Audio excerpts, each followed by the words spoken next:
जय हिंद दोस्तों। सशब्द प्रतिमिनट dictation start. पूर्वी लद्दाख में विवादित क्षेत्रों से चीनी सैनिकों को हटाने को लेकर भारत ने इस बार भी कड़ा रुख दिखाया। यही होना भी चाहिए। 16वें दौर की कमांडर स्तर की वार्ता में भारत ने एक बार फिर चीन से साफ साफ कह दिया कि पहले वह पूर्वी लद्दाख में विवादित स्थलों से अपने सैनिकों को हटाए और अप्रैल 2020 वाली स्थिति को बहाल करे। इस मसले को लेकर दोनों देशों के बीच 26 महीने से गतिरोध बना हुआ है।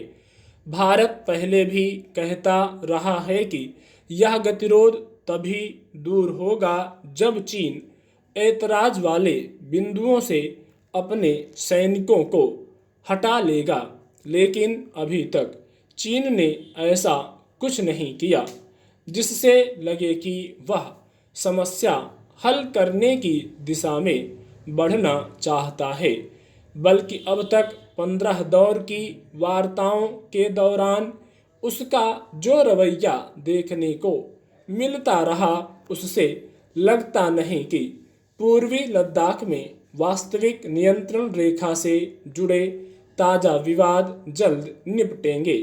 चीन जिस रणनीति पर चल रहा है वह दो पड़ोसियों के बीच अच्छे रिश्ते बनाने वाली तो नहीं कही जा सकती। इसलिए जब भी चीन के साथ वार्ता का मौका आया है, यह आशंका भी साथ ही पैदा होने लगती है कि कहीं इस दौर की वार्ता का हश्र भी पहले जैसी वार्ताओं जैसा ना हो। गौरतलब है कि पूर्वी लद्दाख में भारत और चीन के बीच यह गतिरोध पैंगोंग झील इलाके में अप्रैल 2020 में शुरू हुआ था। तब चीनी सैनिकों की हलचल अचानक बढ़ गई थी। उसी साल जून में गलवान घाटी में चीनी सैनिकों ने भारतीय सैनिकों पर हमला कर दिया। इस हमले में 24 भारतीय जवान शहीद हो गए थे। हालांकि भारतीय जवानों ने भी इस हमले का कड़ा जवाब दिया था, पर इसके बाद उस इलाके में जो तनाव पैदा हुआ वह स्थायी समस्या बन चुका है। अब तो इसमें कोई संदेह नहीं रह गया है कि चीन की मंशा भी यही थी। इसी दौरान चीन ने वास्तविक नियंत्रण रेखा के पास कई जगहों पर सैनिक जमा कर लिए। हालांकि भारतीय सेना ने भी मजबूत मोर्चा बना लिया है, पर अब विवाद के जो नए ठिकाने बन गए हैं उनसे चीन को हटा पाना आसान नहीं लग रहा।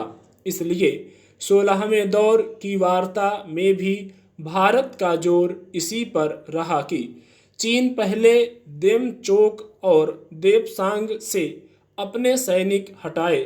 सवाल है कि चीन क्यों नहीं इन जगहों से अपने सैनिकों की वापसी के लिए तैयार हो रहा। इस महीने के आखिर में शंघाई सहयोग संगठन के सदस्य देशों के विदेश मंत्रियों की बैठक होने वाली है। इसके बाद एससीओ के राष्ट्र प्रमुखों की बैठक भी प्रस्तावित है।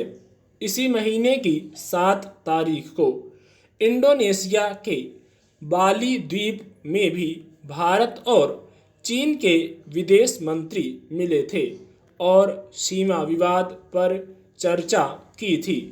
इस लिहाज से 16वें दौर की वार्ता और उसमें भारत का रुख चीन के लिए एक संदेश है। हालांकि चीन से ऐसी उम्मीदें अक्सर निराश करने वाली ही रही हैं। वास्तविक नियंत्रण रेखा पर उसकी उकसाने वाली गतिविधियां ही चल रही हैं। यह कहने में कोई संकोच नहीं होना चाहिए कि पैंगोंग झील से भी उसने अगर सैनिक हटाए तो इसके पीछे भावना विवाद खत्म करने की नहीं रही, बल्कि ऐसा उसने वैश्विक दबाव, खासतौर से अमेरिका के सख्त रुख को देखते हुए किया था। स्टॉप।